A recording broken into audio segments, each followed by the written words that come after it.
Hello there, like and subscribe. This is George W. Bush, um, reacting to when he first heard about 9/11. Why am I doing this? Anyway, this is actually an interview he did recently, a year ago.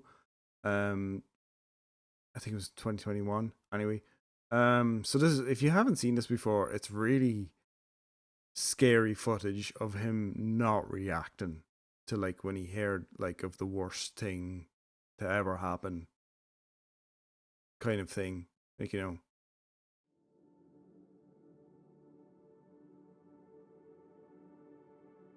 9/11 would become a date to remember. The job of a president is to protect the American people from harm. And some presidents don't need to worry about that, and some do. And it turns out I was one that did. So, for you guys who don't know, George W. Bush did actually get a classified document saying that an attack was imminent. But because his lazy ass was on vacation, he says, "Okay, you've done your job, thanks," and that was it. He didn't do anything about it. My assistant came in and said, a plane is at the World Trade Center. And I said, well, that's a strange accident. And I called the president. Initially, we thought maybe That has happened before with a little plane hit the World Trade Center. So it's kind of like, oh right, oh, but it didn't realize, oh, a small plane of some kind. And he said, well, keep me posted. He'd been told that a small twin-engine prop plane crashed into one of the towers of the World Trade Center. Oh, that's a horrible accident. I was concerned, but I did not think of it as a national security threat. I remember when he came in, even as a 7-year-old, you know who the president is, right? And I remember like even feeling like that young feeling like kind of like starstruck and giddy, like I'm going to Disney World or something. And I put my hand over my heart. Like when you think about patriotic things when you're that little, you do the Pledge of Allegiance every day. And I literally put my hand over my heart. I asked my communicators if they could find a television. And at about 1 minute after 9, they came back in with a television set. he really should have been an Air Force we One, brought CNN like up straight away. I was calling the White House Situation Room to talk to my senior duty officer. So I was chatting with him on the handset and watched the television as the rest of the country was watching the television at 9:03 when the second aircraft impacted into the second World Trade Center tower. When the second plane hit, there was an audible gasp of air in the room. Some people put their hand on their chest. It was two realizations, right? One, that it hits me as I'm standing there next to the president to the left that the president's the only one that doesn't know the second plane has hit the building. I had to deliver a message that the president didn't expect to hear and was almost unbelievable.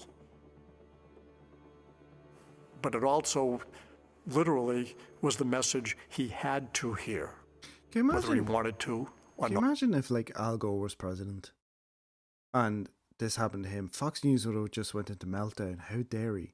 How dare he not react? How dare he not do this? Blah, blah, blah. You know what I mean? And they would have been right to do that. But because it was Bush, a Republican, crickets.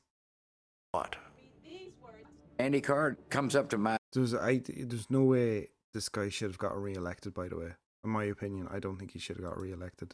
behind me and says, second plane has hit the second tower, America's under attack.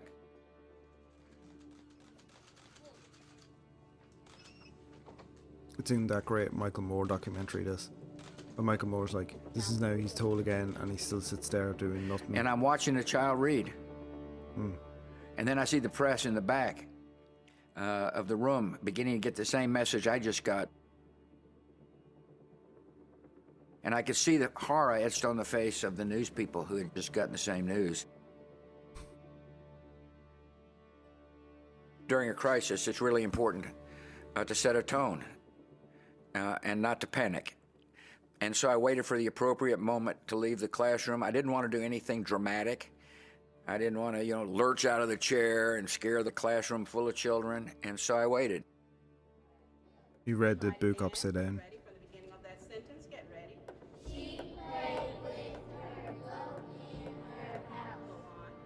I was studying him intently, and his mouth was kind of drawn and tight. See the way Bush was just like, oh no, I just waited like a minute or so and then I got up and left.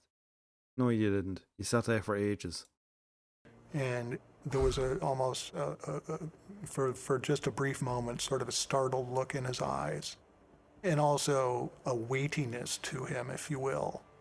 I could tell he was really focused on trying to get through that event. You're literally seeing the mindset of the President of the United States play out on TV. Everything about what he thought he was about as a president is changing right in front of you. We hear about the great wartime leaders, Churchill, Roosevelt, others, days, if not weeks, to process and gird themselves for what was ahead. This is all happening in real time. Like, it's just awful. They were just like making up excuses for him. No, he needed time to process it. No, he didn't. All he had to do was say, and like, these days, the Secret Service would just run into the room. Oh, there I am. Like, the Secret Service should have just ran into the room and got him out of there. And he's like, oh, but I didn't want to panic the kids. Okay, fair enough. But you just say, oh, excuse me, children, something has come up and I have to go. Thank you all so very much for inviting me into your class today. But unfortunately, I have to go. Hopefully, I'll see you all again soon. Goodbye. How hard was that? And he should have been prepped for that, but he wasn't.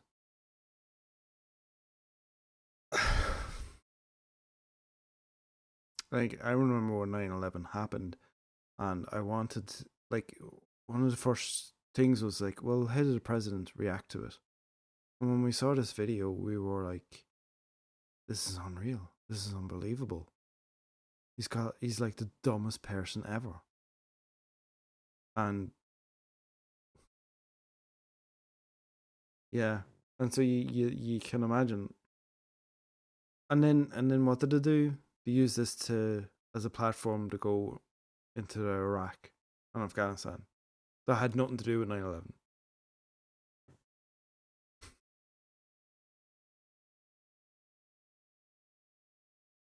But anyway, so he just was just like, yeah, I didn't want to panic the kids, and that was it. It's just awful. Like, was that iCarly? Every day, and I literally put my hand over my heart. I asked my... No, it's sorry. She looks like iCarly. That's strange. They should have got more kids in to interview them, see what they made of it. My communicators if they could find a television. And at about 1 minute after 9, they came back in with a television set. So we brought CNN up. I was calling the White House Situation Room to talk to my senior duty officer. So I was chatting with him on the handset and watched the television as the rest of the country was watching the television at 9:03 when the second aircraft impacted into the second World Trade Center tower. Like, just think, it's incompetency. Just incompetent. They're all just stunned. But like, it's just the same with Trump. You know, when Trump took over, his staff was just stunned of how incompetent he was when he got news. You know? Unreal. Anyway, like and subscribe. Thanks for watching. That was a friggin' weird video, but for you guys who like me doing politics, there you go. Yeah, it's just George W. Bush was the worst. He was the worst president until Trump came along and did January 6th. But anyway, like and subscribe, and I'll see you later. Bye bye.